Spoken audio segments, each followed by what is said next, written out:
Kita lanjutkan perbincangan dengan pengamat politik dari CSIS, J. Kristiadi. Mas Kris, ini bagaimana nih dua kubu sama-sama klaim kemenangan? Ya, tadi pertama tentu kita bisa lakukan pengujian metodologi dan audit data mentah itu bagaimana masuk dan kita bisa verifikasi sebenarnya. Tapi yang kedua, tentu akhirnya yang bisa memberikan otoritas untuk mengatakan siapa yang menang dan kalah itu adalah KPU. Ya. Tapi biasanya lembaga-lembaga yang sebelahnya Pak Jokowi ini, ya, SMRC dan lain sebagainya, itu biasanya sedikit kecil sekali kemungkinannya untuk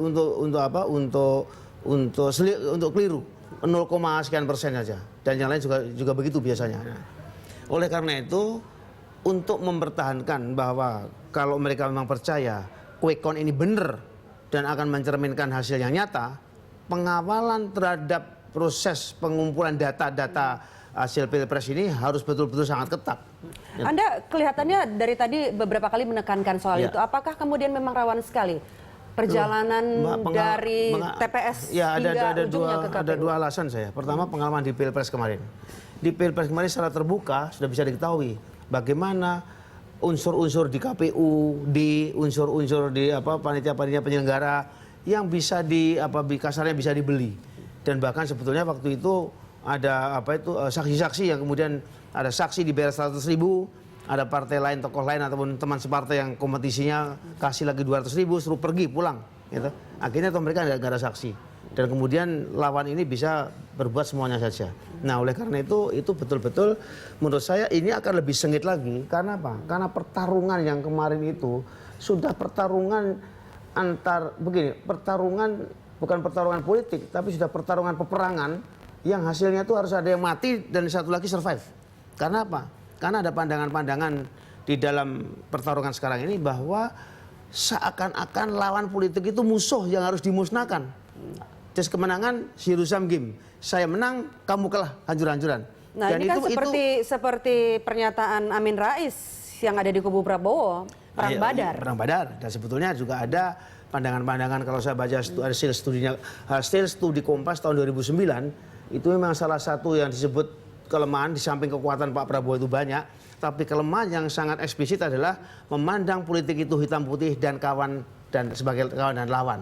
Inilah yang menurut saya bisa menyebar juga kepada struktur yang ada di dalam timnya Pak Prabowo ini, karena kemudian juga dia cepat kalau ada media yang dianggap memihak, itu kemudian kamu bla bla bla bla bla ya dan sebagainya lah. Itu yang sebetulnya ini sangat tidak menguntungkan karena apa tadi itu bahwa kita sudah disandera oleh suatu mazhab politik di mana politik tidak merupakan suatu wilayah di mana kita memuliakan kebersamaan, kita bisa merayakan keberbedaan dengan damai, tapi sudah hantam romo saja. Kawan dan lawan, kamu musuh dan kawan, itu saja. Nah, ini yang berbahaya, Mbak. Artinya kalau Anda tidak mendukung saya berarti Anda lawan. Dan lawan itu harus mati kalau itu perang, gitu. Nah, ini mungkin mati politik, tapi juga bisa mati yang lain kalau begitu. Nah, jadi Mbak, ini saya kira sekarang ini justru yang lebih baik adalah bahwa belum lagi merayakan kemenangan, tapi ungkapan-ungkapan bahwa memang andai kata betul-betul quick count itu menjadikan kenyataan, itu sebaiknya kubu Mbak Megawati justru mengatakan kita akan merangkul semua, kita ajak sadar semua, kemenangan Jokowi bukan cuma kemenangan kubunya Jokowi, tapi kemenangan seluruh rakyat. Dan itulah pesan yang penting sekali untuk apa? Juga untuk memberikan tetesan air yang bisa mendinginkan masyarakat bahwa ternyata mengakui bahwa kemenangan Jokowi itu kemenangan rakyat, bukan cuma kemenangan kubu dan tim suksesnya. Itu penting sekali karena akhirnya kita harus kembali lagi bahwa pemilu legislatif dan pemilu presiden, kemenangan yang harus menang adalah rakyat itu sendiri. Yang harus menang bukan adalah cuma anggota DPR dan presidennya, tapi rakyatlah yang menjadi pemenang utama dan pemenang yang otentik itu sebetulnya. Mas Kris, berdasarkan quick count lembaga-lembaga survei ini kan ada kemudian sebaran-sebaran wilayah di mana sih sebetulnya kantong-kantong yang menjadi kekuatan. Betul. Nah, ini kita ada grafiknya yang bisa kita lihat di layar. Sebaran hasil quick count di sejumlah provinsi.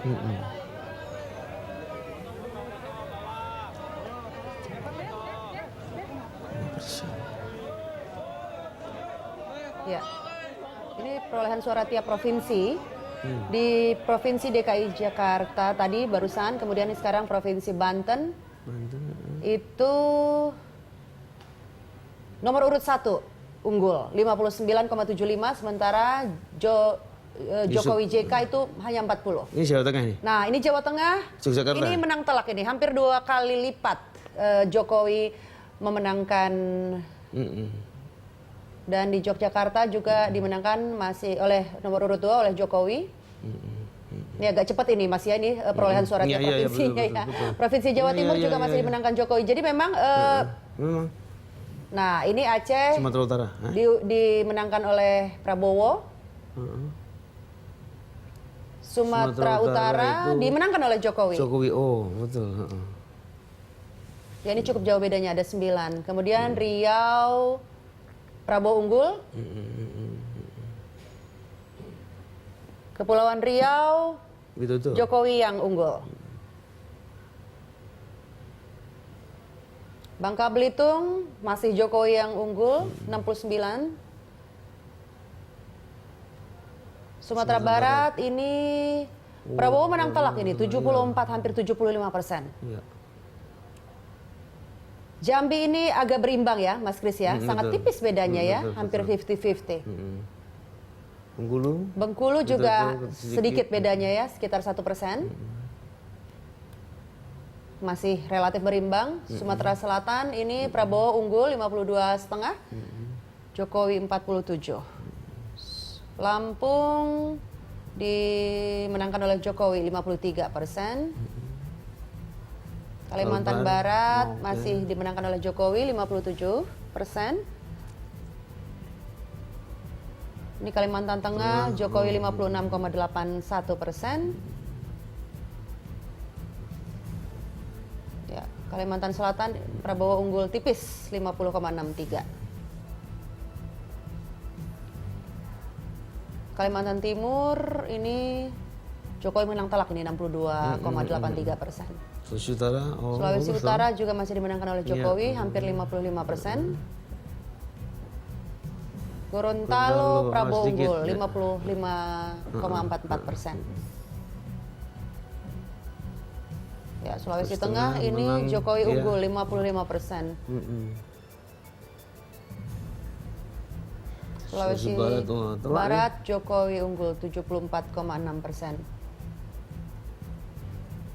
Ya, Sulawesi Utara Jokowi unggul 55,7%. Sulawesi Selatan Jokowi unggul 70,32%. Pak JK di situ nih. Ya, ininya Pak JK ya. Kantong sore Pak JK ya. Kalau Bali juga ini masih PDIP ya ini ya, 73,47%, 47%. Ya, NTB ini unggul telak nih Prabowo 72,49% Mas Kris. Ya, kita masih ada Nusa Tenggara Timur, Jokowi 66,33% nih unggul. Maluku Utara dimenangkan Prabowo 60,81%.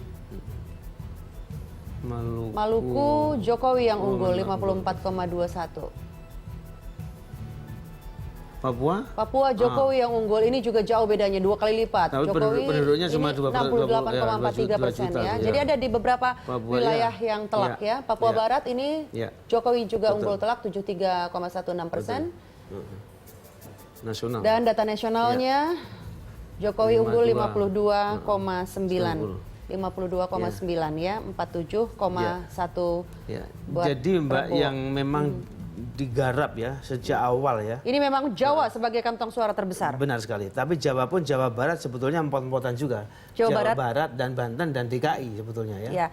Dan hasil quick count SMRC Jawa Barat dan di Banten Jokowi memang kalah Prabowo betul. Yang unggul begitu betul, ya. Betul. Tapi kemudian DKI yang tadinya diprediksi atau di survei sempat kalah.